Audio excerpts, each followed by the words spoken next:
The following is a presentation of the Eagles Sports Network.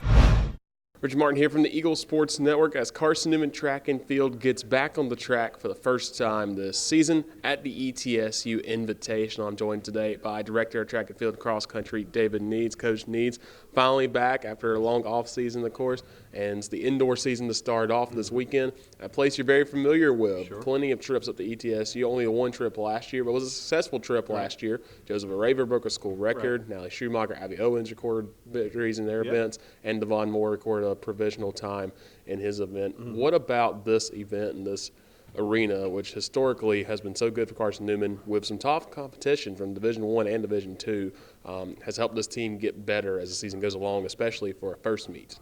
Well, it's an unconventional track, so it's not 300 meters and it's not 200 meters.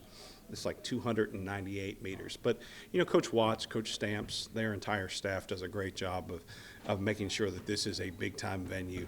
And then, you know, the other thing that we really like about this opportunity going there is it's spacious. You can see the whole team. You can spread out. You can be what you need to be as far as competition goes and everything else. You get to see all the action take place because it is so spacious. You sit up high and look, and so as a coach, you get to really observe your runners from start to finish, and you can see that. But also, you know, it's an older venue, but the surface is hard, and it allows for faster times and to jump further, and you know, and our kids, because it is close to home, get excited because there are some people that make that trip up and see us compete, and there are some, you know, they get family and everybody else will come and watch them, and so it's a great place. It always has been a great place. It's just the place that we want to go to really get things kicked off. Talk about last year going here. You had a young team last year. This year you have one of your largest teams you've ever had, with almost over 80 people on the roster. Looking at last year, you know, this team kind of got thrown to the fire, but they did pretty well last year. So the freshman, Starling Melanson, the freshman of the year in the conference. What can you say about this team with the young people coming in now? They've had a year under their belts in what was a crazy year last year to get ready for this year, which will hopefully be a little more stable this season. Yeah, we're real deep in some areas. We're really deep as a sprint group. We have an outstanding jumps group. You know, we have a very experienced throws group, and we have, you know, a lot of experience even in the distance groups. And so we're excited about where that is.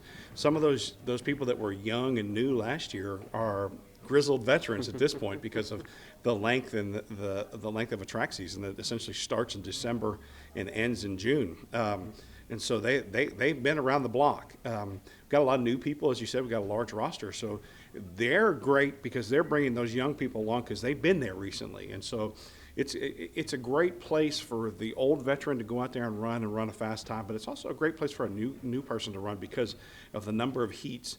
Just to get out there and run and like you said, you know, get that little baptism by fire as they go through. And so it's a great place for us to start off for sure.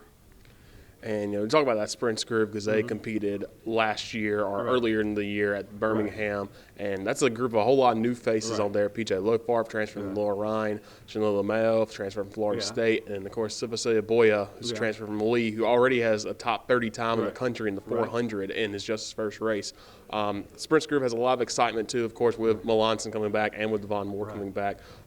What can you say about that group and the work they've done so far with Coach Schaller Davis? Yeah, well, you know, one of the things that we decided is that we knew we finished 11th in the nation in outdoor track last year, and that was with the strength of some from outstanding performances. But, you know, one of the other things that we were trying to get done, because, you know, we want to win a national championship. We want to compete for a national championship. And so we said, who can we get that will enhance this group? And, you know, with Sipo and Tonello and just all of our group that we brought in, you know, as transfers and PJ for outdoor.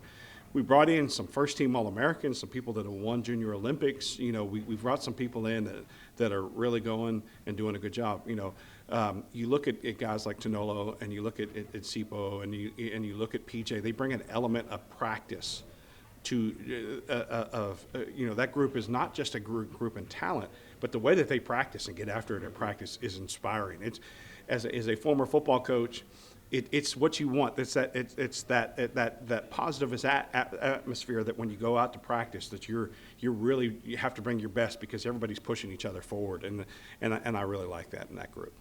Coach News, thank you for your time and good luck this weekend. Thank you. Carson-Newman Track and Field's back on the track this weekend at the ETSU Invitational in Johnson City.